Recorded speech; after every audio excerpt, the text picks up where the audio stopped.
Hey AP Chem, we're back, and I hope you enjoyed practicing your stoichiometry as much as I love doing stoichiometry. Today we're going to be back with kind of a branch off of that stoichiometry discussion, and we're going to be talking about limiting reactants. So you might ask yourself, Adimire, why do you have a picture of chocolate chip cookies behind this limiting reactant thing? And we like to actually use recipes as kind of an analogy for limiting reactant discussions. So when we talk about a limiting reactant is a reactant in a chemical reaction that limits the production of the product in a chemical reaction. So let's take this baking analogy kind of out for a walk here. So let's say you are stuck at home and you want to make a batch of chocolate chip cookies, and you get all of your ingredients out and you look at your recipe. You've got enough flour, you've got enough butter, you've got enough salt, sugar, all that kind of stuff. And then you get down to your final ingredient in the recipe, which are your chocolate chips, and you only have enough of chocolate chips to make a half of a batch instead of a whole batch.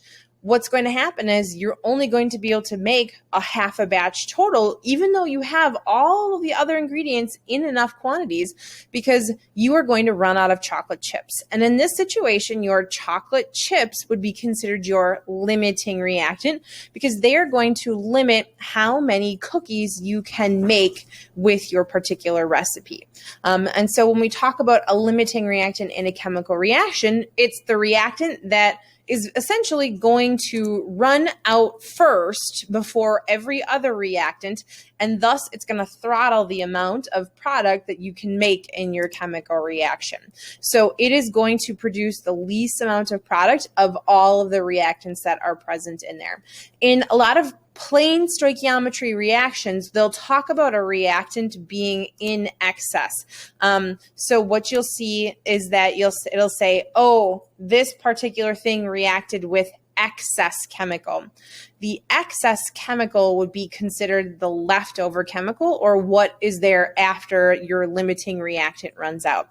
And when we talk about your limiting reactant in problems, you really only can determine it stoichiometrically. So you can't just look at two masses and say, oh, this lower mass of chemical is going to be the one that runs out, because you have to pay attention to the molar mass, you have to pay attention to the mole ratio for your balanced equation, and all that kind of stuff. So it's kind of a lot involved with a limiting reactant process.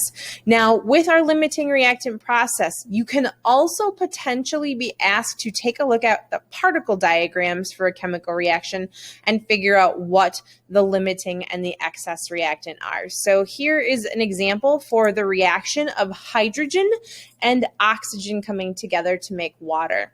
So according to our balanced equation, it takes one H2 and two O2s to give you two H2Os. So if you look at this picture, I want you to kind of stop and take a minute to see how many waters you think you're going to be able to make. And then from those waters, what are you going to have left over? So if you need to pause, take a second to think about what that picture is going to look like if we have all of these things coming together here. Okay.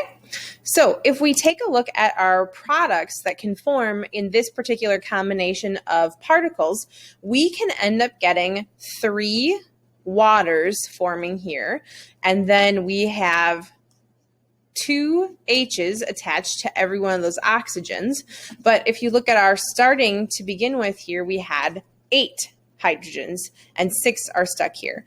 So what we have are 2 hydrogens that are left over. So in this situation, if you notice, all of the oxygens have kind of been reformed and turned into water.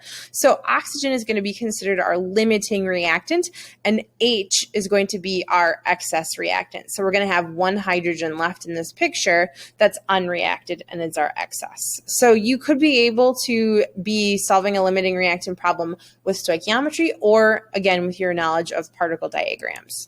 Okay. When we talk about limiting reactant problems, I think there are 2 methods for solving, and I will show you both ways, and then I'll tell you which is my personal preference. So the first way that you can do it is by completing the stoichiometry, solving from one reactant to another. And what that's going to tell you is how much of a reactant you need to make a certain amount of reactant completely disappear. And then you're going to compare how much you actually have to how much you need.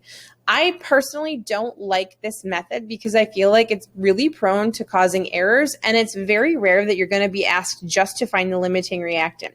More often than not, in a limiting reactant problem, you're going to be asked to figure out how much of a product is going to show up, and so that's going to be kind of irrelevant.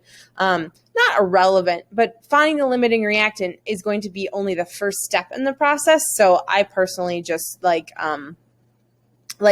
to do the second one, which is to complete the stoichiometry for both reactants to the same desired product. And then whichever one produces the smaller amount is the one that's going to be the amount that's created by your limiting reactant. And the one that creates the lower amount is your limiting reactant. Again, there's two methods, and I'll show you both of them, and I'll kind of show you why I'm not as huge of a fan of the first one as I am the second one.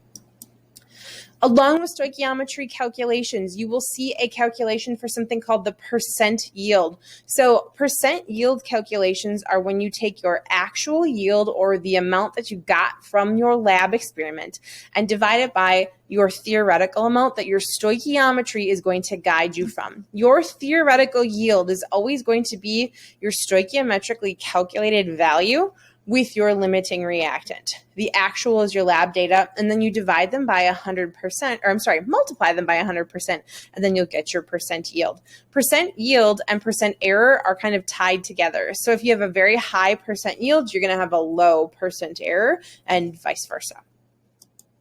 Okay. There are some lab techniques that affect your yield. So there's things that can happen in the lab when you do them that will affect how much of your stuff is produced.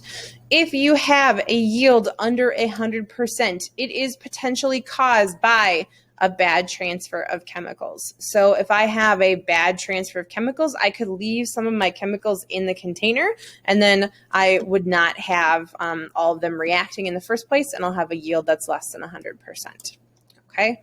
You could also have unreacted chemicals. Unreacted chemicals could be things that didn't dissolve properly, things that didn't get a chance to completely react, and they did not produce the product that you expected.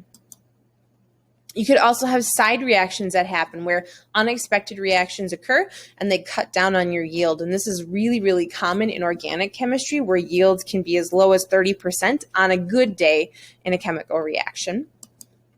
And you could also potentially not give them enough time to react. You saw in our percent hydration lab, or our hydrated salt lab, that sometimes when you heat something up, it might take a couple of heatings to complete a chemical reaction. And if you don't give them the time, you may end up with a yield that's less than 100%, or a lower amount reacted than you expected. If you have yields over 100%, more than likely it's probably caused by a wet product. A lot of times when you filter things off and you put them in the oven, they form kind of like a little hockey puck of precipitate or whatever, and it tends to be kind of thicker in the middle, especially when you're using filter paper that's a cone shape, because you get the precipitate stuck in the bottom of the filter paper. And then when it dries in like a drying oven, the middle sometimes is really hard to dry out. So you can get a little bit of water left in there, and your product's percentage of yield is going to be over 100%. The other thing that you might run into is that you may not have removed the excess chemicals successfully. So if we're talking about filtration again, if you don't rinse off your product, sometimes you can have excess chemical in there that will add additional mass once your stuff is dried out. So those are some things to kind of keep in mind as we are talking about lab experiences and stuff like that. Okay. So here's the example problem that I want you to work through. It is 3 parts. It's kind of a beefy one. So what I'm going to do is I'm going to give you guys the problems here, and then in a separate video, I'm going to work through the answers, because I don't want you to have like a huge video. So here is the balanced equation. It's I2O5 plus 5CO, 5 carbon monoxide, turned into 5 carbon dioxide and an iodine. So your first question you want to work on is going to be 80 grams of diiodine pentoxide reacts with 28 grams of carbon monoxide. Determine the mass of iodine that could be produced. Okay, so that's the first thing you want to do. That's your limiting reactant problem. The second thing we're going to figure out is the mass of excess reactant left over. And then our third part is going to be if 45.3 grams of iodine are actually produced, what is the percent yield for the reaction? So if you feel confident in this and that you've actually done these before and you kind of feel like you can remember them, give them a shot, and then we will go over the examples in the next video. All right, good luck.